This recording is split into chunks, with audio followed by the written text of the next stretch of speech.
عايز اروح معبد فين؟ اخر الشارع يمين. اتفرج. هو في اسوان، ايه اللي جابه القاهره؟ طب تعالى اوريك. وفي آخر شارع قصر النيل يا صديقي في وسط البلد قريب من بركة الأزبكية. أيوة بركة الأزبكية، مش قلتلك مصر زمان كانت عايمة على برك واللي تحولت دلوقتي لحديقة الأزبكية وميدان الأوبرا. آخر شارع قصر النيل هنلاقي مسجد عثمان كدخدة القاز دغلي الملقب بالكخية. وقبل ما تسألني يعني إيه لقب كخية يا صديقي، هقولك كخية أو كدخدة ده لقب من العهد العثماني يطلق على أمراء الأقاليم، حاجة كده تعادل منصب المحافظ في وقتنا الحالي. ونسمي الله وندخل مسجد الكخية اللي أنشئ سنة 1147 هجرية وسنة 1734 ميلادية علشان نشوف أول قطعة واللي احنا دايسين عليها دلوقتي، واللي يقال إنها جزء من حجرة الدفن الخاصة بإخناتون ابن أمنحتب الثالث، واللي يقال إنها غطاء مقبرة تابوت الملكة نفرتاري زوجة رمسيس الأول. أحب أقولك إن ده شيء مش ثابت قوي، لأن الناس دي فككت مقابر وآثار كتير جدا معرفناش تاريخها، لكن المؤكد إنها فرعوني 100%. أما هنا يا صديقي هتدوس على مسلة كاملة ظاهرة النقوش بشكل تام، وخليني أقولك ليه كانوا بيعملوا كده قبل ما نتهجم على بعض في التعليقات، لأن كتير مننا ما يعرفش إن دي كانت سياسة متبعة وعادية جدا عند المصري القديم، مش القديم قوي، مش المصري الفرعوني، المصري اللي من بعد سنة 1000 ميلادية، اللي اخترع عنوان سلسلة فيديوهاتنا بيوت الحي أولى من مساخيط الميت. وخليني كمان أشرح لك إزاي أنا اقتبست عنوان سلسلة فيديوهاتي اللي بتوثق الآثار الإسلامية اللي بتحتوي على آثار فرعونية، ودي كتير جدا، مش 12 مسجد بس أنا حصرتهم لحد دلوقتي. أقول لك إن كمان أسوار دولة صلاح الدين الأيوبي المختفية تحت الأرض كل أساساتها عبارة عن مسلات فرعونية، وهصورها لك. بصوا بقى هنا بجانب الاربع اعمده، طبعا انتوا هتعرفوا فين الاعمده الفرعونيه من الاعمده الاسلاميه. الاعمده الفرعونيه لازم هتلاقوها من حجر الجرانيت. ممكن نركز على العمود ده هو الاقرب. دايما اي مسجد اسلامي هتلاقوا فيه عمود جرانيت، ده عمود مقتبس من الحضاره الفرعونيه، ده الجرانيت الاحمر، او هتلاقوه بالشست الاسود او الجرانيت الاسود برضه. تعرفوا اعمده الحضاره الاسلاميه ازاي؟ كانت دايما كلها بتبقى من الرخام الابيض اللي كانت بتكون مجلوبه من سوريا وايران. هتلاحظوا ان الاربع اعمده دول هم الفرق بس في المسجد، دول جايين من المعبد. طيب بالنسبه للعتبه، هي ليه ممسوحه رغم ان هي غطاء المقبره؟ هقول لكم السبب.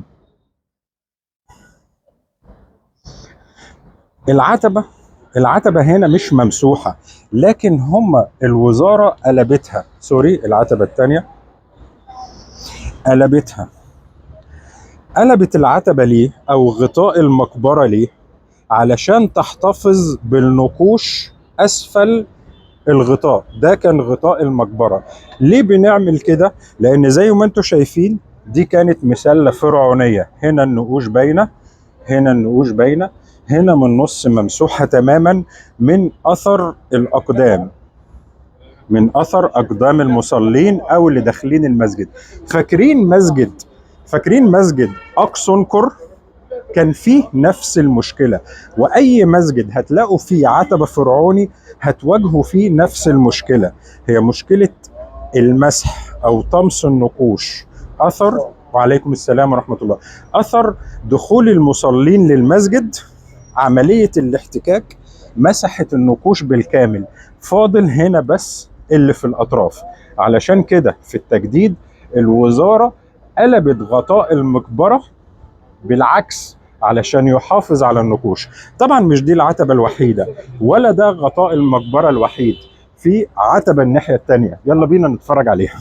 طبعا انت كده ركزت معايا على الاربع اعمدة المختلفة في المسجد المصنوعة من الجرانيت، علشان هتدخل مساجد اسلامية كتير هتلاقي فيها اعمدة فرعونية، واللي يقال إنها مصنوعة من نفس أعمدة معبد فيلة في أسوان، وبقايا بناء المعبد اللي كانت بتوضع في مقالب الحجارة فأتوا بها وحطوها في المسجد هنا. وهنا كمان هنشوف العتبة التانية، ومحتمل يكون في أساسات للمسجد فرعونية لكن إحنا ما بنشوفهاش. ممكن نكتشفها إزاي؟ زي ما اكتشفنا أسوار دولة صلاح الدين الأيوبي ونزلنا تحت الأسوار وفي الأنفاق لقينا مسلات فرعونية كتيرة جدا محطوطة في الأساسات. واجب قبل ما أوضح لك ليه اخترت عنوان بيوت الحية أولى من مساخيط الميت لسلسلة فيديوهاتي دي، أعرفك على صاحب المسجد اللي إحنا ضيوف عنده. الكخية أو الكدخدة عثمان كان زائع الصيت والشهرة في عصره، وتنقل في مناصب كتير جدا، وكان أولى اهتماماته إنشاء العديد من العمائر الإسلامية، وأوقف الكثير من أملاكه للإنفاق على المساجد، وبالأخص مسجده ده الملقب بمسجد الكخية اللي أنشأه بالقرب من بركة الأزبكية. أول ما افتتح المسجد وقع زحام شديد جدا بين الناس يصلوا في المسجد، لدرجة إن الأمير عثمان بيك ذو الفقار لما جاء للمسجد علشان يحضر الافتتاح ويصلي فيه جاء متأخر فلم يجد محل للصلاة، فرجع وصلى في مسجد أو جامع أزبك. اتفرج على جمال العمارة في المسجد وتعالى أقولك أنا اخترت العنوان ده ليه. المصري القديم الفرعوني كان عنده مبدأ. إيه هو المبدأ ده يا صديقي؟ كان بيقولك لا تفسد أثر الغير، بل قم باستخراج الأحجار من محاجر ترى، لا تقم ببناء مقبرتك من مواد البناء المهدمة، بل استخدم ما صنع من أجلك خصيصا. دي يا صديقي كانت ثقافة المصري القديم الفرعوني اللي هو ما قبل الميلاد. أما المصري القديم الحديث اللي هو من سنة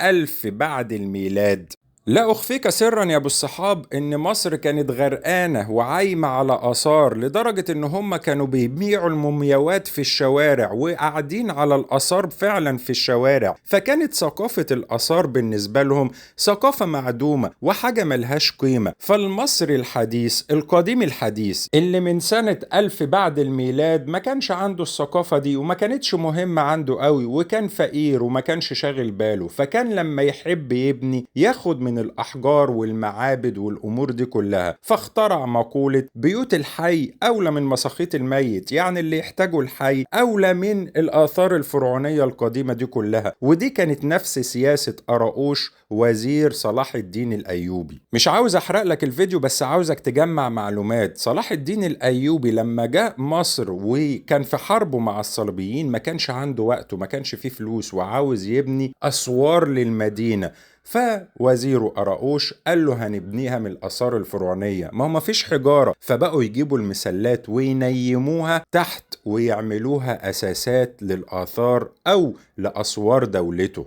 أوعدك هفرجك على فيديو تاريخي لأسوار دولة صلاح الدين الأيوبي هصدمك فيه من كم الآثار اللي اتخذت. وطبيعي في شرح المسجد هنا إن أي مسجد قديما كان لازم يكون فيه بير، مش المساجد بس، كانت في الأصول القديمة كلها، زي اللي هنشوفه مثلا في بيت الكريتلية اللي جنب مسجد أحمد بن طولون. حبيت أقولك المعلومات دي كلها يا صديقي قبل ما أقولك وصف المسجد وصحن المسجد وغرفة الملقن والباب المصفح والكلام ده كله، لأن في ناس كانت بتظلم الدولة الإسلامية، كانت متخيلاهم إن هم بيخربوا في الآثار الفرعونية. هو المبدأ هنا عندهم ما كانش مبدأ تخريب، لكن الثقافة الفرعونية كانت عندهم منعدمة، وكانت الآثار في الشوارع، وكانت المسألة إعادة هيكلة أو إعادة بناء، حاجة كده أشبه بالمسجد الأزهر لما ملقاش أعمدة يبني بيها أخد أعمدة مسجد الظاهر بيبرس البندقداري اللي في حي الظاهر بعد ما المسجد اتهدم. أيوة، نص الأعمدة اللي في المسجد الأزهر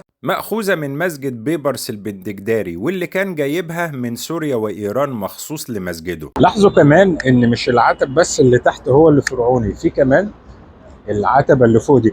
فاكرين أسوار دولة صلاح الدين لما أخد تمثال زي أبو الهول هصوره لكم عملوا عتبة؟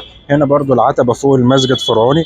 تعال نكمل فرجة على الأعتاب. مش بس الأعتاب اللي في الأرض فرعونية، كمان الأعتاب اللي شايلة الأبواب فرعونية، ونفس سياسة دولة صلاح الدين، أخد أسد فرعوني كامل وحطوا عتب للباب أو للمدخل.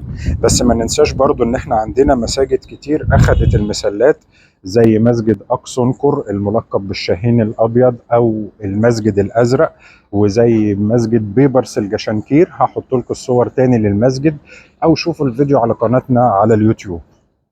وأشوفك دايما على خير يا صديقي في فيديو جديد من سلسلة فيديوهات بيوت الحي أولى من مساخيط الميت، الآثار الإسلامية اللي بتحتوي على آثار فرعونية. سلام.